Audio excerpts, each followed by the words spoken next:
Hi friends, welcome back to our channel. ఈరోజు మీరు చూడబోయే వీడియోలో వృషభ రాశి వారి జాతకంలో గ్రహాల యొక్క మార్పు కారణంగా వీరికి రేపటి నుంచి 2032వ సంవత్సరం వరకు అదృష్ట యోగాన్ని పొందబోతున్నారు. ఈ యోగం కారణంగా ఈ రాశి వారు జీవితంలో ఎలాంటి మార్పులు రాబోతున్నాయి, అలాగే ఈ రాశి వారు ఈ సమయంలో ఏ దేవత ఆరాధన చేయడం ద్వారా మరెన్నో శుభ ఫలితాలను పొందుతారు అనే విషయాల గురించి ఇప్పుడు తెలుసుకుందాం. వృషభ రాశి జ్యోతిష చక్రంలో రెండవ రాశి. ఈ రాశి యొక్క అధిపతి శుక్రుడు.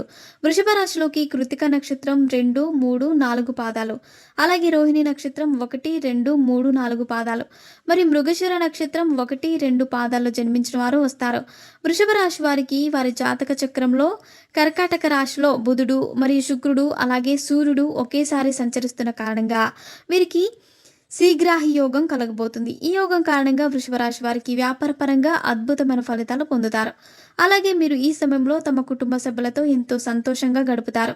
అలాగే ఈ రాశి గల ఉద్యోగస్తులకు ప్రమోషన్స్ వస్తాయి. అలాగే ఈ రాశి వారికి ఈ యోగం కారణంగా ఆర్థిక పరంగా కూడా ఎంతో అనుకూలంగా ఉంటుంది. అలాగే వృషభ రాశి వారికి కలిగే ఈ యోగం కారణంగా రేపటి నుంచి 2032వ సంవత్సరం వరకు వారి జీవితంలో మంచి ఫలితాలను పొందుతారు. అలాగే మీకు పెండింగ్లో ఉన్న పనులన్నీ పూర్తి అయిపోతాయి.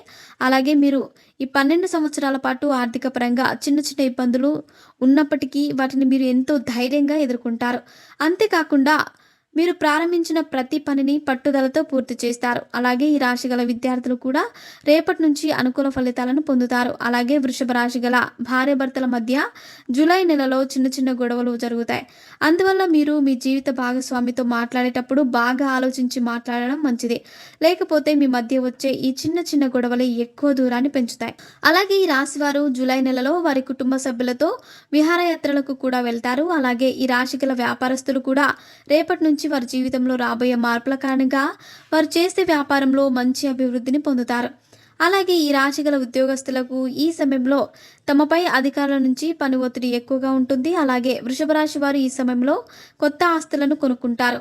అలాగే వీరికి తమ పూర్వీకుల నుంచి రావాల్సిన ఆస్తి కూడా ఈ సమయంలో వస్తుంది. అలాగే మీకు సంబంధించిన ఆస్తులు ఏమైనా కోర్టు వివాదాల్లో ఉంటే వాటి తీర్పు మీకు అనుకూలంగా వచ్చి మీ ఆస్తులన్నీ మీకు లభిస్తాయి. ఆ విధంగా మీరు రేపటి నుంచి 2032వ సంవత్సరం వరకు ఆర్థిక పరంగా ఎటువంటి ఇబ్బందులు లేకుండా ఉంటారు. అంతేకాకుండా వృషభ రాశి వారు మరెన్నో శుభ ఫలితాలను పొందడానికి ప్రతిరోజు ఆంజనేయ స్వామిని పూజించాలి. సో ఫ్రెండ్స్, చూసారుగా, ఇలాంటి మరిన్ని విషయాలను మీరు తెలుసుకోవాలనుకుంటే వెంటనే మా ఛానల్ని సబ్స్క్రైబ్ చేసుకోండి.